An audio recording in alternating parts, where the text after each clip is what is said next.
Well, I'm back again. What I want to talk about today is, see, some people have asked me. They said you ought to go over a song and just tell us what, how you play it, what comes to mind, how do you attack a song.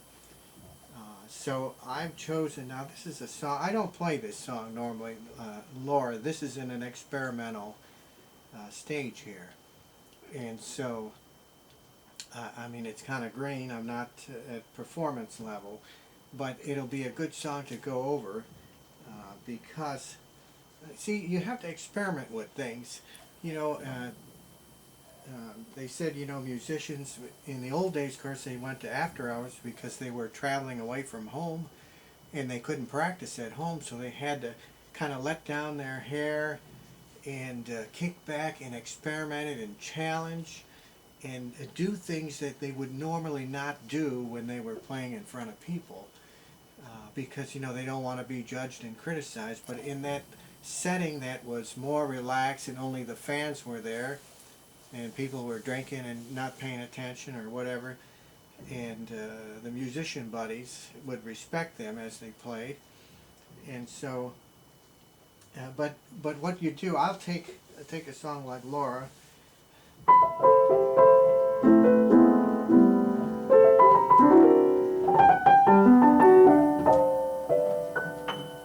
See, it's all about touch. It's all about. I love the sound of chords. I love like A minor 7 is beautiful.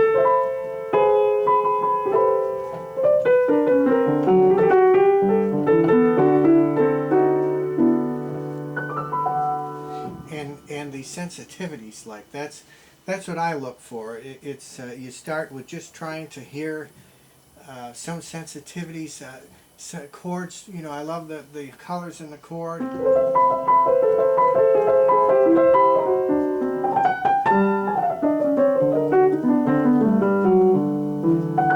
So you're just fooling around and not worried about making mistakes, not worried about how it's coming out. You're just developing a relationship with the chords and the notes and the melodies to that song.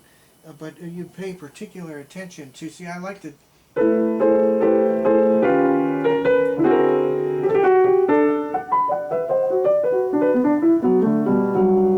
And there's every chord speaks in a different way. Like A minor 7 has the things he likes. And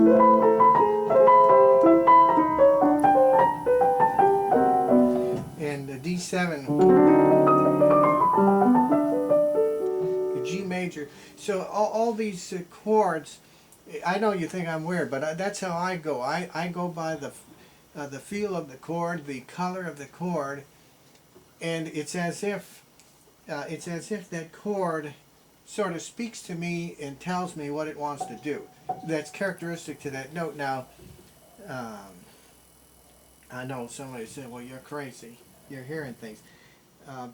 Some would say, as in a scientific point of view, our brains are a huge filing cabinet. And you file all kinds of information away, things you've heard pianists play, things you've heard on records, things that you've played. All these are in memory banks, and when you're playing, it stimulates that memory, and things come out. But the idea is it goes past the reasoning. It goes right from whatever that memory bank is, from the inspiration, and it goes right to the hands. So there's no thinking. That's one way to look at it. I'm a little weird in a spiritual aspect. I look at it as even though these keys are dead and these chords are dead, in the hands of one who's called to play with them, so to speak, they come to life, and it's like God quickens. He quickens those notes, and they speak to me. And I know a chord doesn't have life in it, but yet it speaks to me. And it will to you too if you develop that sensitivity.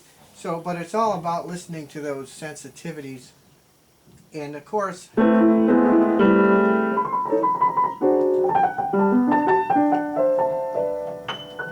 and touch, all about touch. again, I talked about the dance steps. If it was choreography, there'd be certain steps you do or whatever, but that's how your hands work, uh, because you feel that type of movement, and so you pay attention to those sensitivities as well. I'll never get done with this song if I keep talking.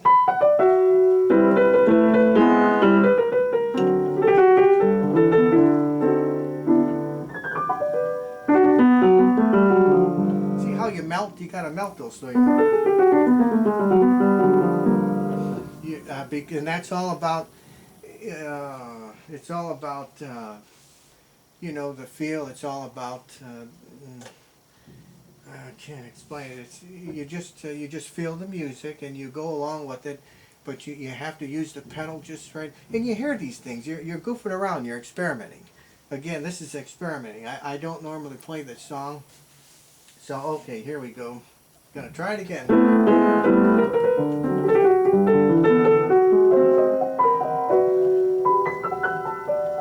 See, I like sensitivities like this, especially in G.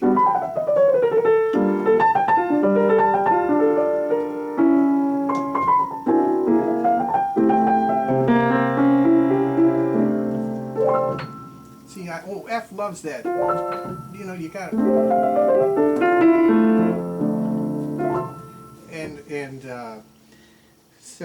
And I love G minor 7.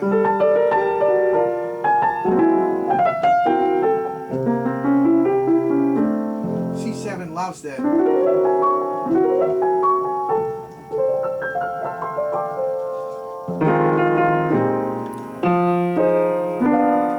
And I love the clash tones together like this, especially B flat 7. Oh, see, that's music to my ears. I just can feel it.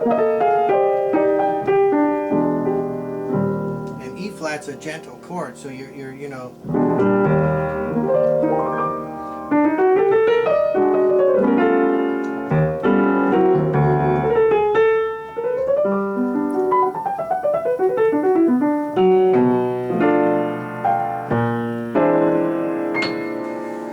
E7, you know, E7 is kind of caustic, but so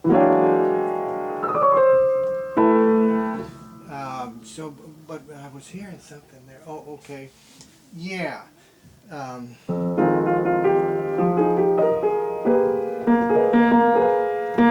of a pedal point.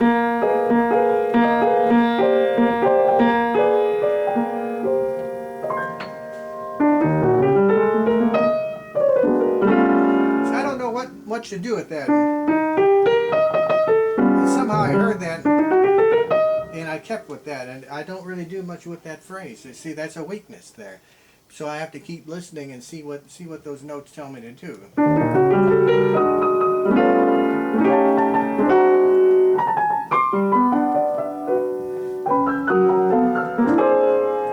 And I love G flat 7. Oh, I love E flat on G flat 7. So here's what you do.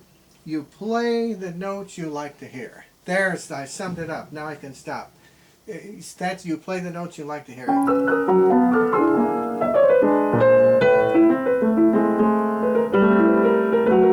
See how I clash those notes together?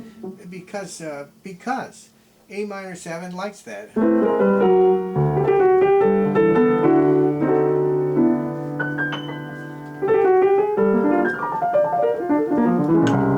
I like that one. Well, and again, a G minor 7 likes this.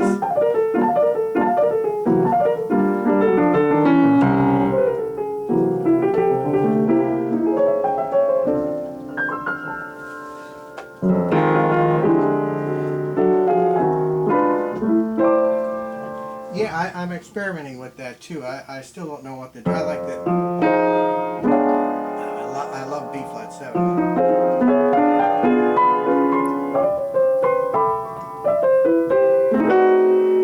I love the diminished chords. You know, and Tatum used to do that. How do you do that?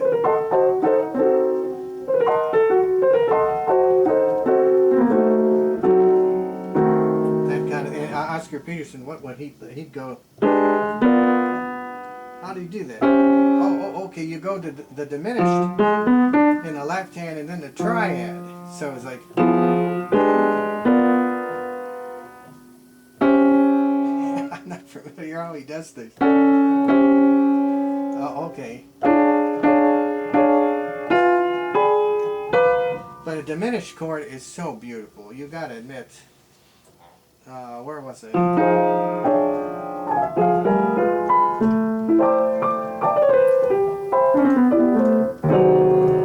love diminished.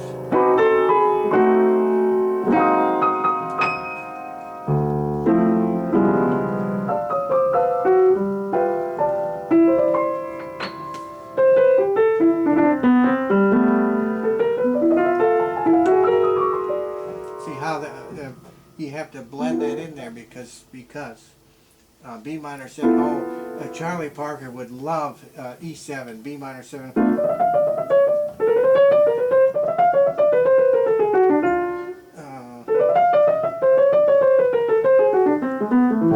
And oh, Charlie Parker could play those. I loved his horn lines.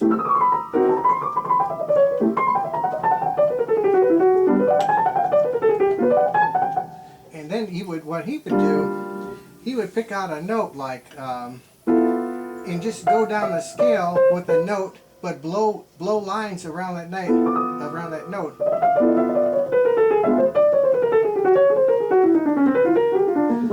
You know, so you had a structure in a certain note to start from, but the freedom to take it from there. So anyway, you gotta love Charlie Parker and what he did.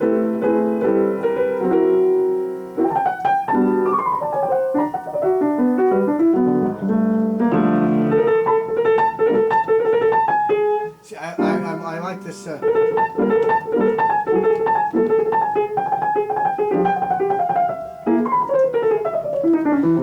See how that. So you do this kind of thing. They were just a kind of movement. It's like a dance thing.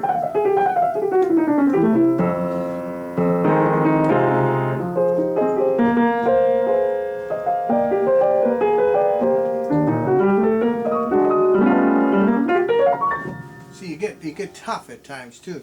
And I know I've been playing a little loud here because I don't know why. I guess I feel pressured or something. The emotion's coming out with the very. Sometimes when you relax, you can play so smooth and soft.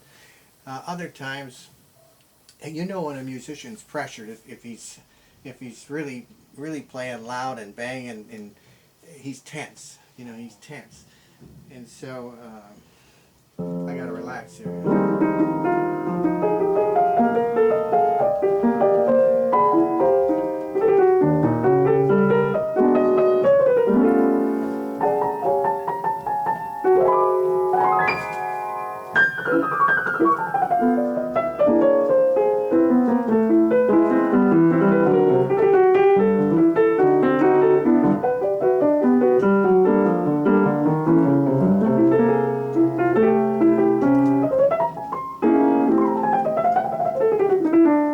Again, we're fooling around. This is, you know, you're just by doing this you're just getting sensitivities, and you're developing a vocabulary for these various chords and these various phrases, and they're registering in your head. Again, we're not ready for performance, but you're getting confidence, and you're building knowledge. Here a little, there a little, line upon line, precept upon precept. But something came to my mind there when I.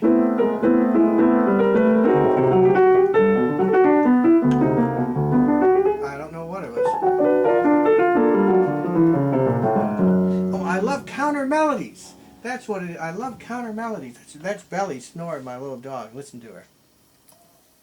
Oh, she was snoring there. That's okay. But the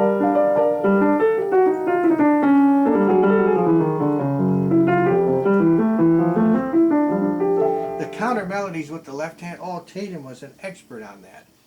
And he didn't do just, oh no. It was all twisted and all confused.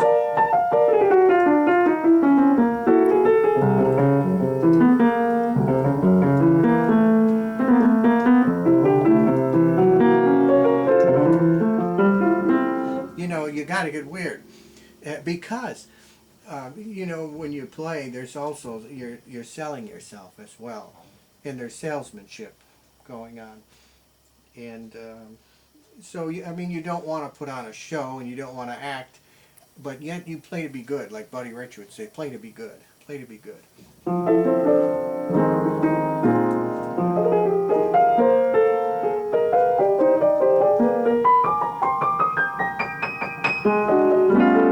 Yeah, I'm weak on that part. See, I'm not real strong in that area, but we got to keep playing.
I like in C when you just ad lib.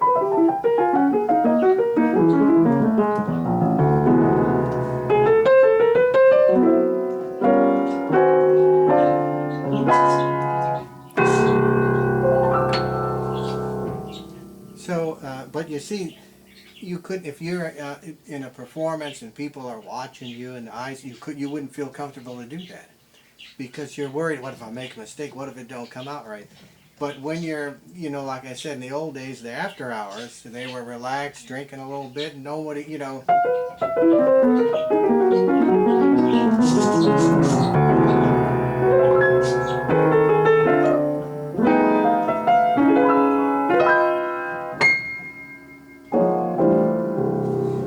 And so that's the thing. If you can develop that confidence, where you know you're going to do good no matter what. I'm just playing whatever happens, but it's hard to get there. You have to really be familiar and experienced. See, I have no experience playing in front of a crowd. I play in the living room. I do pretty good, but you get people watching me, man, and I'm real straight. I'm real straight. Because you know, that's another thing. Your emotions work on you, affect your playing. Maybe that's why musicians like to drink, because they relax and they can really play. You know, they're not worried.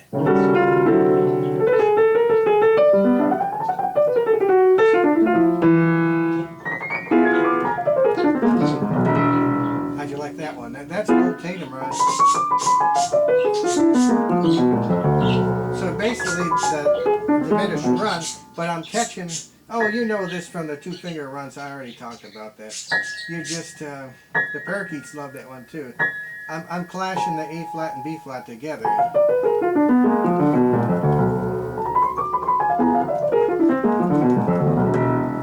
But you have to finish well too.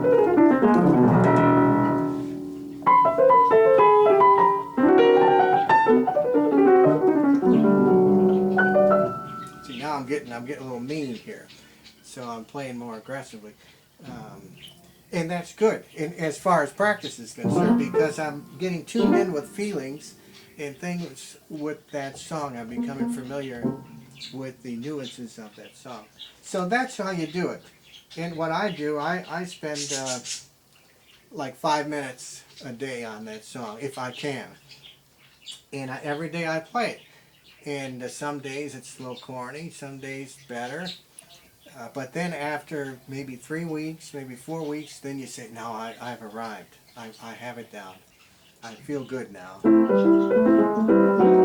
I don't feel good about that song just yet, so I have to still practice it. And why is that? I don't know. So you have to develop a relationship with whatever you're doing. You know, you have to develop a relationship with the chords of that song. You have to develop a relationship with the melody, and things grow. As you spend time with it, things grow. You hear a little, there a little, and things come out. And you want to be sensitive to try to hear those things. And that's why if I don't play, like for 3 days, I'm busy and I don't play and I just sit down, at first it's like, absolutely horrible. It's like I went back 30 years. And why? Well, I don't know, but you have to have a relationship with those chords. You have to keep hearing things. If you don't use it, you lose it. You know, that's what it is. You have to be in touch, and that's why the great players, they played 12, 17 hours a day. They were always honing their talents, always listening for more things. And that's the way to be. And, you know, some of us can't do that because we work for a living, but I do get a chance, maybe 30 minutes, maybe 40 minutes a day, maybe not, to play. And so if you have a chance to practice, be thankful, because a lot of people don't. But maybe let's take another song. I did that left hand thing, I Cried for You. Now that's another song. I don't play that song. I don't play it well, but it's just the same thing. You just go a little bit at a time.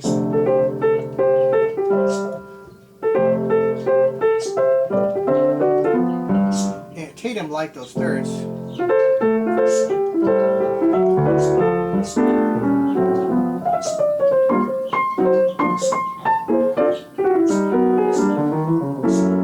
So again, those little counter melodies in the left hand and chords. There's Belly snoring.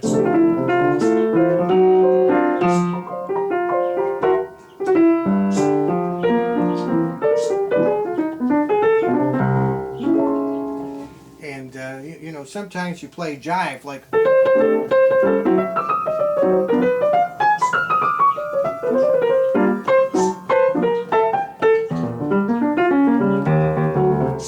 But whatever feeling, you know, you hear it, you don't. But you don't want to. Joe Lester used to always say, "Watch too much sameness." You always mix it up. If you play,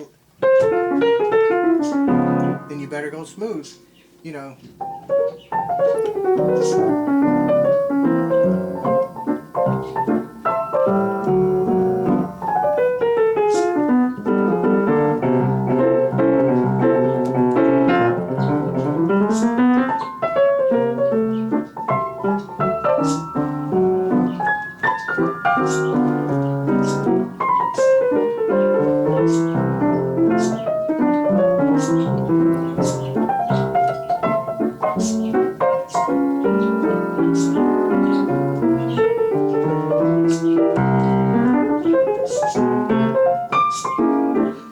That diminished run, you hear our team used to play it all the time. 2 ways to do that. You can,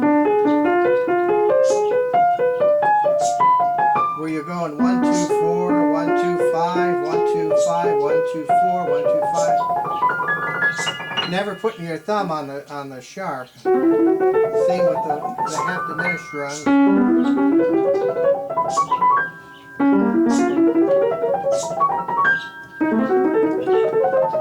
All the runs and all the diminished and half diminished.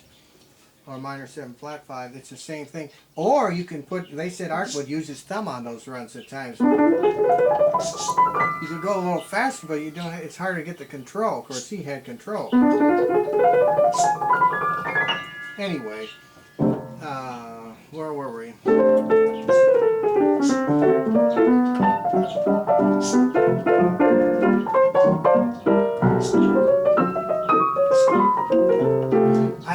I love that if you do a light touch.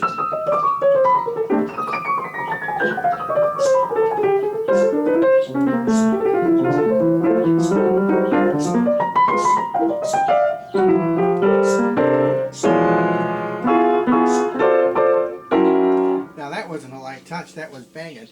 But see, I'm developing these nuances. I'm trying to get familiar with that song. I'm trying to learn. I'm trying to learn things.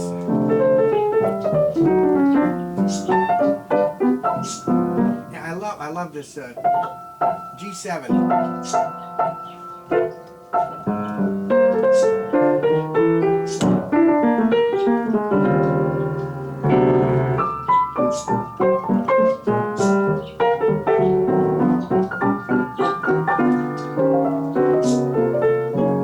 I'm still roughing that. What do you do there? I could hear Tatum doing, you know, when you got,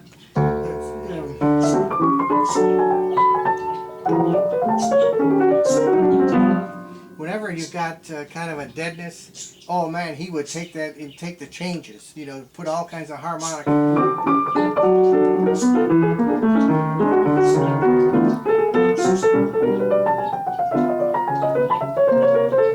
Teddy Wilson was he could get that rhythm.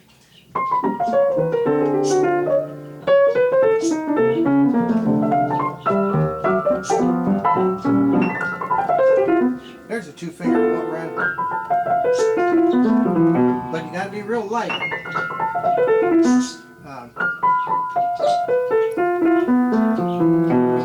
Or you hold it. You do a legato thing.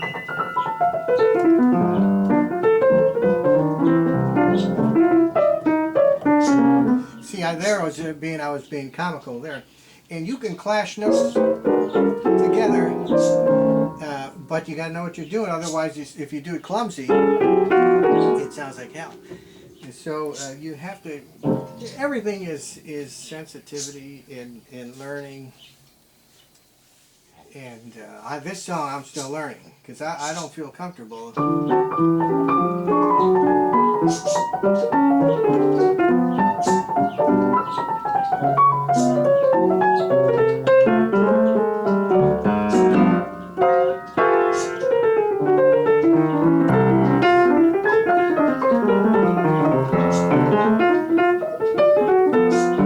So you can get you know, down and funky like.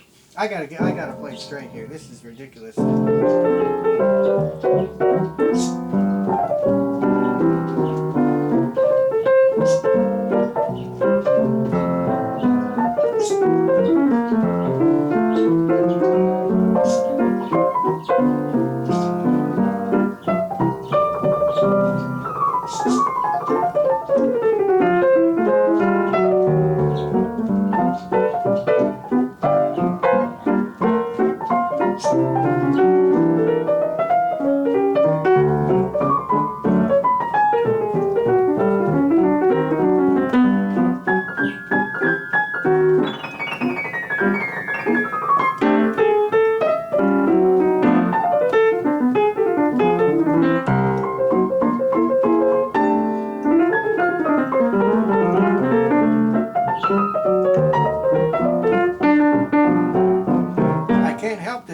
I keep going back to that tongue-in-cheek thing, probably because of the tempo. But again, we're in practice, and it's okay to goof around in practice because you're letting your hair down and you're allowing things to come out that normally maybe wouldn't come out if you were being more critical. So I guess what I'm trying to say is the time to experiment, the time to goof